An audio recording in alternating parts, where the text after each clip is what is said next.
What is grace, what is mercy? ఆయన కృప ఏంటి, ఆయన కనికరం ఏంటి? కృప కనికరం అనేటప్పుడు తెలుగులో అనేకసార్లు కృప కనికరం ఒకే ట్రాన్స్లేషన్ ఇచ్చేస్తారు. ఆయన కృప చూపించాడు, ఆయన కనికరాన్ని చూపించాడు అన్న రీతిగా ఉంటుంది. కానీ but both are two different meaning యాక్చువల్గా.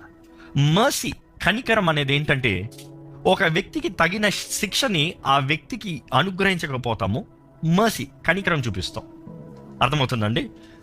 మీరు చేసిన తప్పుకి మీకు రావాల్సిన శిక్ష మీకు రానోకన కొట్టివేస్తామో అది కనికరం, దట్ ఈస్ మర్సీ.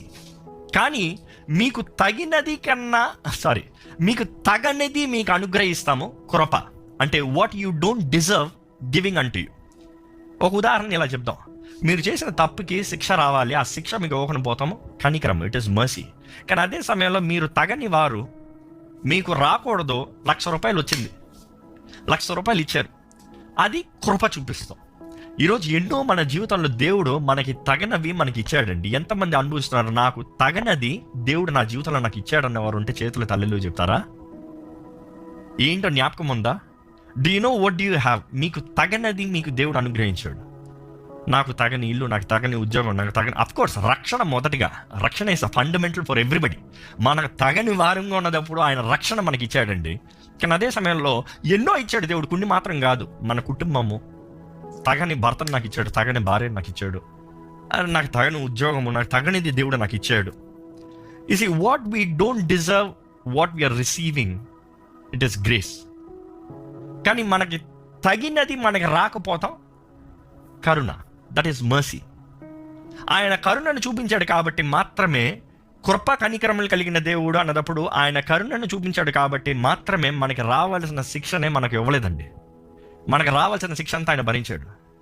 యేసు ప్రభు శిలువలో చేసిన త్యాగం యాగము, యేసు ప్రభు ఈ లోకంలోకి వచ్చి చేసిన త్యాగం యాగము, రెండు విషయాలు ఏంటంటే, ఒకటి మనకు రావాల్సిన శిక్ష మనకు ఇవ్వలేదు, రెండోది మనకి తగని పరలోకాన్ని మనకిచ్చాడు. మనకి తగని పరలోకాన్ని మనకిచ్చాడు, మనకి తగిన నరకాన్ని, శిక్షని మనకి ఇవ్వలేదు. ఈరోజు we need to understand the fundamental principal of gospel. The fundamental principal of gospel. God so love the world. దేవుడు లోకాన్ని ఎంతో ప్రేమించాడు, కాగా తన అద్వితీయ కుమారుని ఈ లోకానికి బహుమానంగా ఇచ్చాడు. ఎవరైతే ఆయన నమ్ముతారో నశింపక నిత్య జీవాన్ని కలిగి ఉంటారంట.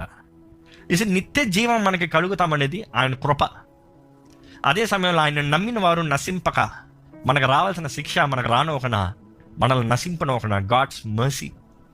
ఈరోజు ఒక వ్యక్తికి చాలామంది, దేవా నాకు రావాల్సిన శిక్ష నాకు రానవద్దు, నాకు రావాల్సిన తప్పులకి, చేసిన తప్పులకి నాకు రానవద్దు, నాకు చెందనవద్దు అన్న రీతికి ఉంటారు. కానీ ఎంతోమంది ఎలాగా ఆ మర్సీని పొందుకోవాలో అర్థం కావట్లేదండి. Is mercy received by everybody? ఆయన కరుణ అందరికీ ఊరక అనుగ్రహించబడుతుందా? ఆయన కరుణ ఊరకనే ఇచ్చేస్తామా, పొందుకుంటామా? లేకపోతే ఇలా చెప్దాం అనుకుంటాను ఏంటంటే, మనం ఎవరినన్నా ఊరకనే కరుణిస్తామా? ఎవరినన్నా ఊరకనే కరుణించి చూపించేస్తామా అండి? రోడ్లో చూడండి, అడుక్కున్న వాళ్ళు అంటారు. అడుక్కున్న వాళ్ళకి మనకి ఏదైనా సహాయం చేస్తాం ఏంటి? మన కృపని ఇస్తాం. వారికి తగదు అంటే మనం ఇస్తాం. అదే సమయంలో మనల్ని ఎవరైనా దూషించిన వారు, మనల్ని అవమానపరిచిన వారిని మనం క్షమిస్తాం. ఎలాగది? How is that linked? ఈ మాటకి కొంచెం స్పష్టత వస్తుందే కానీ నా వాక్యంలో ముందుకెళ్ళలేనండి. ఈరోజు చాలామంది దేవుని కరుణను పొందుకోవాలని ఆశపడుతున్నారు. కానీ కరుణ పొందుకోవాలంటే దేవుడు అందరిని కరుణించడంట. కరుణం పొందుకోవాలంటే that is receiving the mercies and going to the next phase of life. దేవుడు అందరిపైన కరుణ చూపిస్తానికి సిద్ధంగా ఉన్నాడు. కానీ పొందుకున్న వారికి ఒక గుణగణం ఉండాలి, ఒక ఫండమెంటల్ ప్రిన్సిపల్ ఉండాలి. ఆ ఫండమెంటల్ ప్రిన్సిపల్ లేకుండా ఆ కరుణను పొందుకోలేరు. దేవుని వాక్యం మొత్తంలో చూస్తే ఆ కరుణను పొందుకోవాలంటే the bottom line, the fundamental principle is brokenness. విరిగిన హృదయం. దేవుని వాక్యం తెలియజేస్తాడు ఏంటంటే, దేవునికి ఇష్టమైనదే విరిగిన హృదయం అంట. విరిగిన హృదయం ఎక్కడుందో ఆ spiritual state. It's not about the physical state, it's about the spiritual state.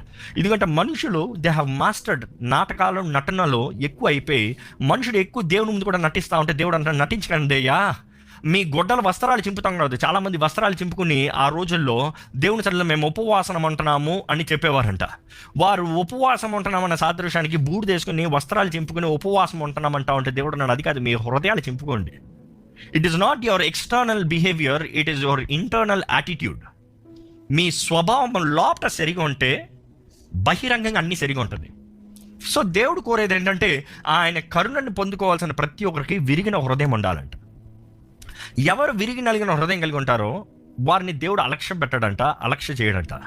కీర్తనలో 34:18 వచనం ఉంటుంది. ఆ వచనం చదువుదామండి.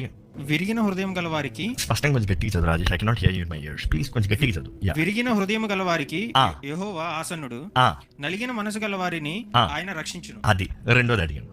నలిగిన మనసు గలవారిని ఆయన రక్షించును. విరిగిన హృదయానికి ఆసన్నుడు, నలిగిన మనసుకి ఆయన రక్షించును. ఈరోజు విరిగి నలిగిన హృదయం కలిగి ఉంటే దేవుడు దగ్గరకు ఉంటాడంట, ఆయన కార్యం క్రియ జరిగిస్తాడంట. విరిగిన హృదయం కలిగి ఉంటే ఆయన దగ్గరకు ఉంటాడంట. ఈరోజు దేవుడు మీ దగ్గరకు ఉన్నాడా అండి? ఎంతమంది చెప్పగలుగుతారో దేవుడు నా దగ్గర ఉన్నాడు, దేవుడు నా దగ్గర ఉన్నాడు?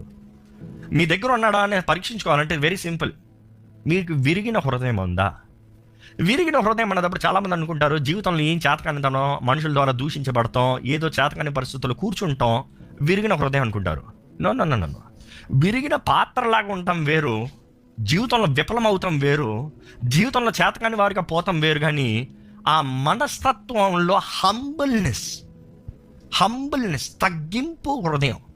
ఈరోజు చాలామంది అనుకుంటారండి అల్పులుగా ఉంటే, అంటే లోక రీతిగా అల్పులుగా ఉంటే దేవుడి దగ్గర ఉంటాడు, ఘనంగా ఉంటే దేవుడి దగ్గర ఉంటాడు. అవునా? కాదండి. ఘనత కానీ, ధనము కానీ, దరిద్రత కానీ, ఏ స్థానంలో ఉన్నా మీ హృదయము విరిగిన హృదయం ఉందా అంటే హంబుల్నెస్ తగ్గించుకున్న హృదయం. ఈరోజు ప్రతి ఒక్క రక్షణ పొందాలన్నా కూడా విరిగిన హృదయం కలిగి ఉంటే మాత్రమే రక్షణ అండి. Where there is brokenness then you will receive salvation. ఆయన రక్షణ, ఆయన కరుణ. దేవుడు మనల్ని కరుణించి మనల్ని విమోచిస్తాం, రక్షిస్తాం. అవునా కదా? దేవుడు మనం తగని వారిని, మనకు అర్హత లేదు, స్తోమత లేదు, మనకు రావాల్సిన శిక్ష మన మీద రావాలి, కానీ అలాంటి వారిని ఆ శిక్ష నుండి తప్పిస్తాం, ఆయన కరుణిస్తాం. ఈరోజు రక్షణ పొందుకున్న ప్రతి ఒక్కరూ విరిగి నలిగిన హృదయంతో ఆయన సన్నిధిలోకి వస్తేనే, దేవా నేను పాపిని, నేను తప్పు చేశాను, ఐ యామ్ ఎ సిన్నర్ గ్రహించుకుంటాం. ఆ స్వభావంతో వస్తేనే కార్యం జరుగుతుందండి.